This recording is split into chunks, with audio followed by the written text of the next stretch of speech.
Soul 3 by Wdowski, 2025. Chapter 10. Josh and Zup joined them atop the palisades and stood behind Dale. Seeing the creatures below them, Josh drew an arrow from his quiver and stood at the ready. "Who speaks for you?" The human holding the white flag shouted up to the palisades. Greendale coldly furrowed his brow as he shouted down. "Who's asking?" The emissary stepped forward. He was dressed in a striking black three-piece suit with a tie. His shirt was white with no splatters of blood on it. "I am," he smiled up to Greendale. "And you are," Greendale insisted. "My name is unimportant, whom I represent is." He widened his smile, his blue eyes sparkled with charm. "Just get to the point. Who are you representing?" "My mistress, Lucifera, mistress of the demonoids, Gorics, and more." He rose out his arms as if suggesting she ruled all. "Nice presentation. What is your point?" "What does your mistress want?" Greendale was getting impatient. "My mistress wants nothing from humans." The emissary smiled. "It is true. Lucifera asks nothing from us. She wants to help mankind," added the human holding the flag. The tormentor's long, skinless red tails rose as if they were about to strike the human for speaking out of turn. At the end of each of their tails were three, very unpleasant-looking, short black claws. The emissary turned his head and glanced at the tormentors not to strike. The creatures lowered their tails. He then widened his smile again and looked back up at Greendale. "My friend Mr. Glass is correct. My mistress asks nothing from humans. She offers everything to humans." He raised his arms again, gesturing at the world around them. "Everything," Dale spoke up. "That is most generous of her." "In exchange for what?"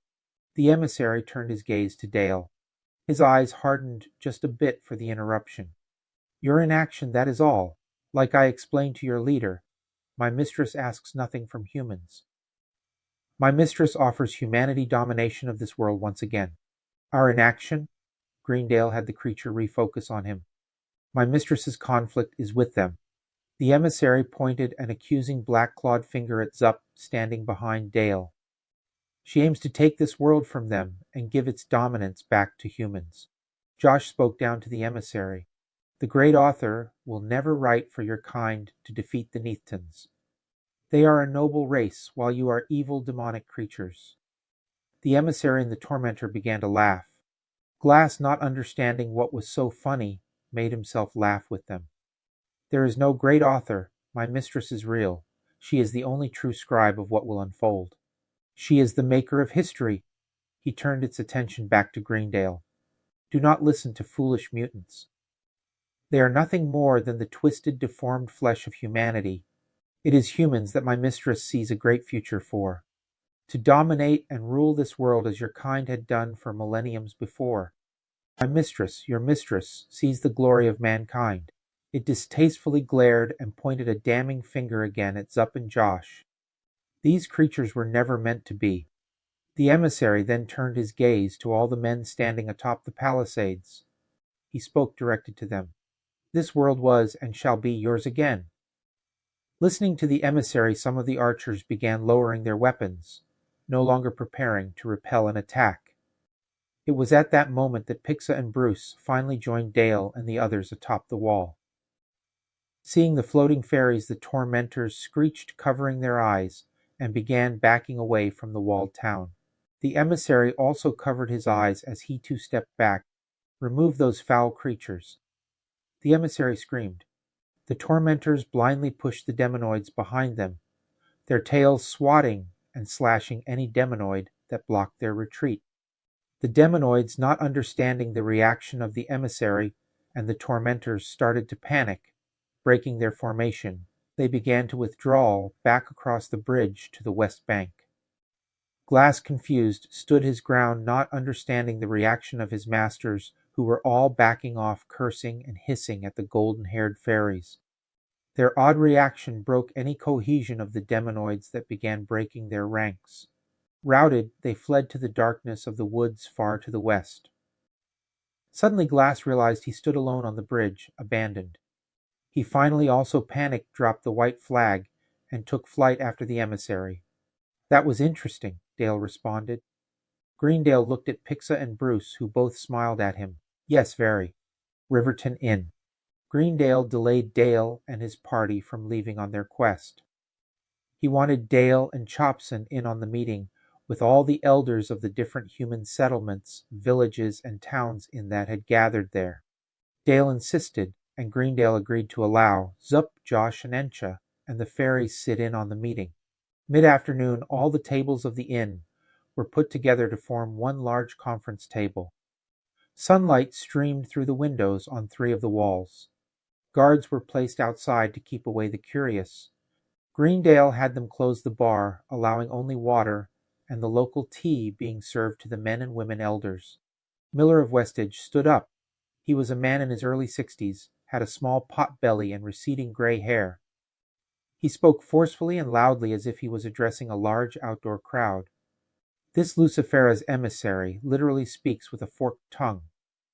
A force of several hundred demonoids attacked Westage. Demonoids, he claims she rules, killed several of my people, torched our homes, and forced my people to flee and take refuge here.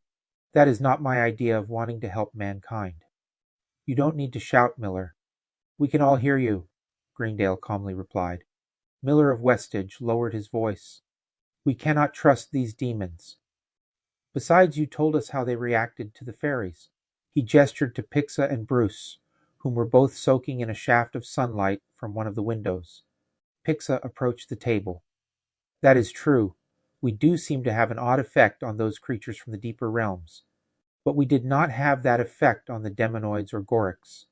We are also useless to you if they attack at night when we are in our deep sleep. Martha of Woodbridge then stood. She was a dark-skinned woman that looked 15 years younger than her 70 years of age. We are not in any position to help the Neathans anyway. Let us take her offer and not get involved. Saying her piece, she sat back down. Richard of Iron Mines then stood to address the meeting. He was a short, stocky man in his 50s. His black hair showed only a few signs of gray.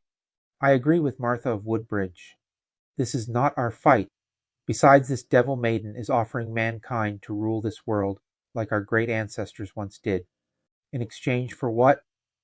Our merely doing nothing in their war with the Neathans. I say we should take her offer. Dale loudly pushed his chair back from the table and rose to speak. Many of the elders rumbled with disapproval. Many had already objected to Dale being present in the meeting with the outsiders. His wanting to now speak at the elders' conference was too much for many of them. Greendale forcefully slammed his fist on the table.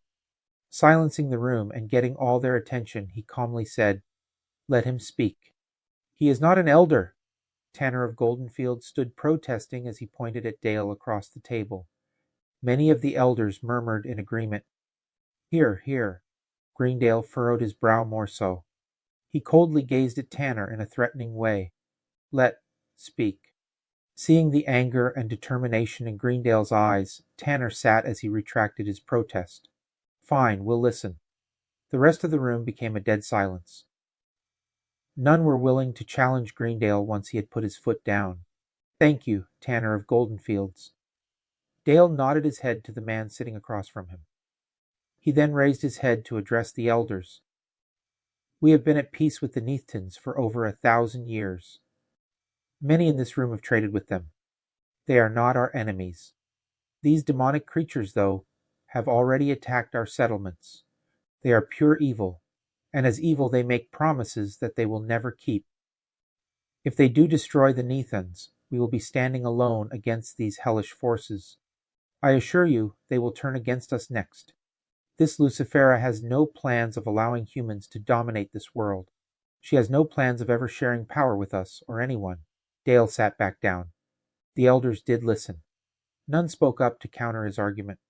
Greendale looked at Dale, gave him a slight grin of approval. His words are very well written.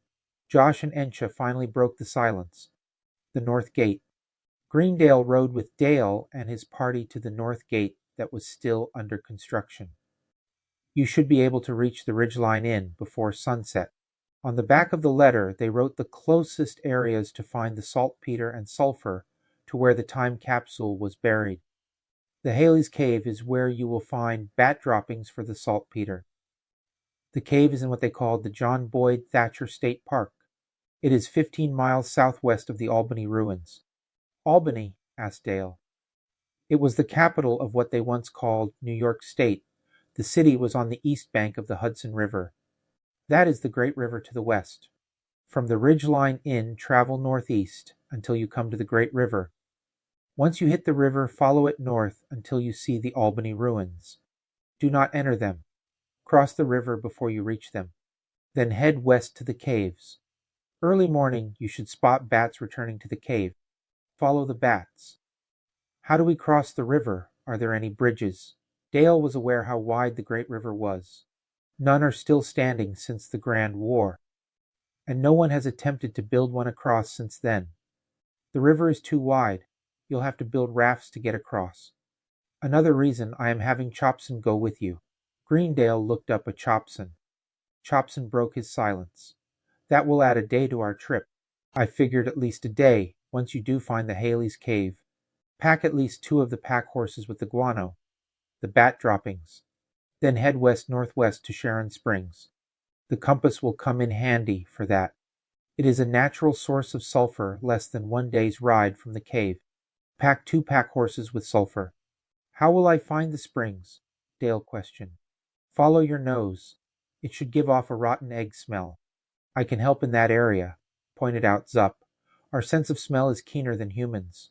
Greendale became very serious. I have no idea what dangers you will find in that cave or at the sulfur springs. Pack your pack animals as fast as you can and head back quickly and safely. Avoid any conflicts. The soldiers and archers I gave you are to protect the cargo. They are not for engaging hostile forces. This is not a combat mission. I understand. Don't worry, Greendale. Dale assured him as he lightly patted the Glock on his hip. Only if there is no other choice. You should be back in less than a fortnight if all goes well, said Greendale, seeming to assure himself more than assuring the men he was sending off. Dale looked up at the sun. We should get going if we want to reach the Ridgeline Inn before sunset. As Dale said his goodbyes to Greendale, he noticed in the distance, peeking around the corner of a building, was Christine. Seeing that he spotted her, she quickly ducked behind the structure. Encha, with all 4 of her arms, gave Josh a warm and loving hug goodbye. I know he has written for your safe return, as she held back her tears. No greater love has he written than the love I have for you. Josh responded before holding her in all 4 of his arms and kissing her deeply. Dale greatly envied their love as he thought of Christine ducking out of sight from him. He gently kicked into his horse's flanks and led the small column north out of East Riverton. As they moved, he took one last look back, wondering if he would see Christine returning from behind the building to see him off. She had not.